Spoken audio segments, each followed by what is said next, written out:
একটা সুন্দর স্লোগানের কনসেপ্ট দিয়েছেন, আসেন নাকি? দেশের স্বার্থে আমরা এক,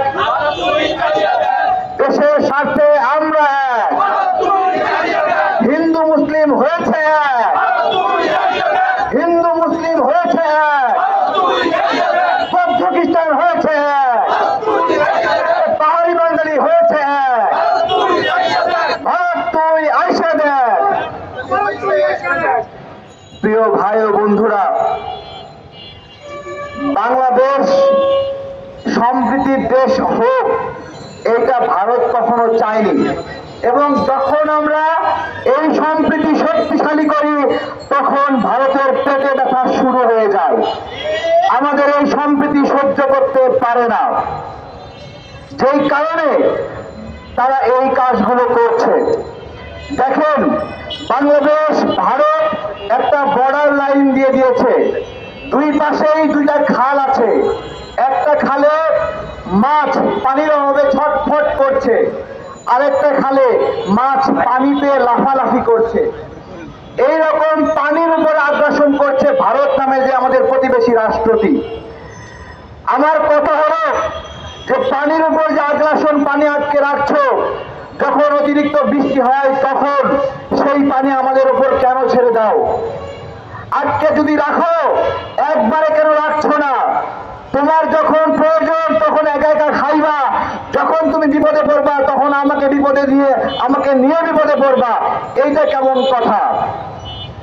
আমাদের ভাইয়েরা, আমরা যদি আগ্রাসন বিরোধী লড়াইটা করতে চাই তাহলে আগ্রাসনের ভাষাগুলো বুঝতে হবে, কি কি ভাবে আগ্রাসন হয়।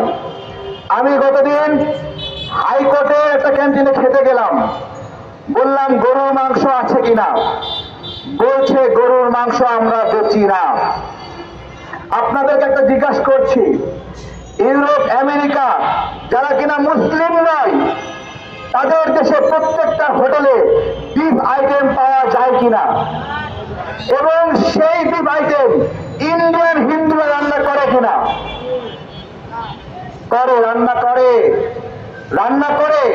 শুধু ইউরোপ আমেরিকায় আমাদের হিন্দু ভাইরা বিফ আইটেম রান্না করে তা না, তারা তাদের দেশে এই বিফ আইটেম কুচি কুচি করে কেটে কেটে সারা বিশ্বে রপ্তানি করে।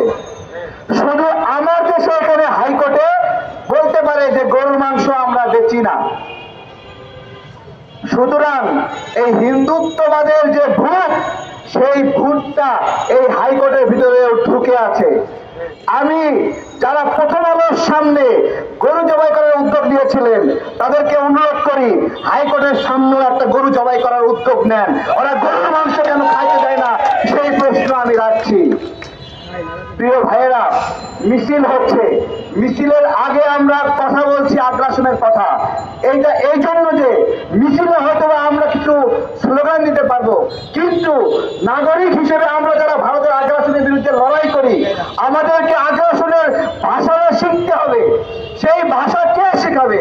সেই ভাষা পলাশ ভাই শেখাবে, সেই ভাষা এখানে আমাদের বড় ভাই ইরান ভাই শেখাবে, মিয়া মুর্শিদুজ্জামান ভাই শেখাবে। যদি আমরা আগ্রাসনের বিরুদ্ধে ন্যারেটিভটা না শিখি তাহলে আমরা আগ্রাসনের কথা বলতে গিয়ে হিন্দুদের বিরুদ্ধে বলা শুরু করে দেব।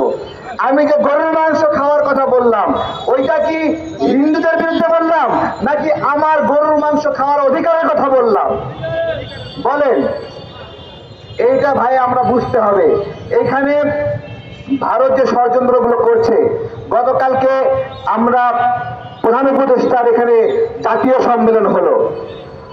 আমার একটা প্রশ্ন, জাতীয় সম্মেলন মানে সবাই মিলে চুপ করে বসে যাওয়া সম্মেলন থেকে এসে? বলেন, আমরা তো বসে যাচ্ছি, এরকমই হচ্ছে।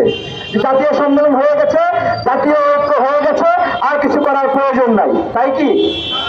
এই জাতীয় সম্মেলনের উচিত ছিল যে এইখানে ছোট রুমে জাতির নেতারা বসে একটা ঐক্যমত হয়েছে, তাদের কি জাতির সকল মানুষকে নিয়ে একটা খোলা মাঠে ঐক্য দরকার ছিল না? ঐক্য দরকার ছিল, সেটা হয়নি। ধন্যবাদ জানাই সাবেক সেনা কর্মকর্তাদের। আগামীকালকে তারা একটা জাতীয় ঐক্যের ডাক দিয়েছেন রাওয়ার সামনে। এখানে কর্নেল মিয়া মুর্শিদুজ্জামান স্যার আছে। স্যার কয়টার দিকে প্রোগ্রাম এটা? 10:30টায় 10টায় আমাদেরকে দাওয়াত দিয়েছে। সেই দাওয়াত পেয়ে তাদের পক্ষ থেকে আপনাদেরকে দাওয়াত দিলাম, আপনারা সেই ঐক্যের প্রোগ্রামে সবাই থাকবেন ইনশাআল্লাহ। আসসালামু আলাইকুম। কথা বলবে সংগ্রামের সহযোগিতা